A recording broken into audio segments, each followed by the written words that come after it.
बिहे गरी बेल्जियमको 15 वर्ष भइसक्यो। माइत जान्छु है त बुढा तीज आइसक्यो।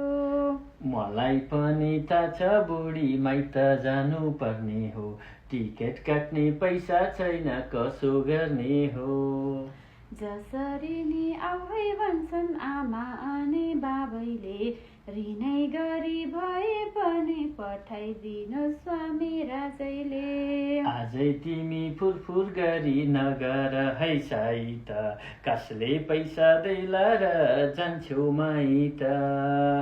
टिकटलाई कति पर्छ भन्दै पैसा गनी छिन्, जाने भए मालतीले दिन्छु भने छिन्। पैसा बन्ने कमाइएला केही फरक पर्दैन, तिमी नभई मेरो बुढी पाइलै सर्दैन। एयरपोर्टमा भाइ आउँछ दिदी भने लिनलाई, बिदा दिन स्वामी राजा दसैँ दिनलाई। तिमीले नि राखेकी छौ हाम्रो घर सियारी, अर्को साला चारैजना जाउँला पियारी।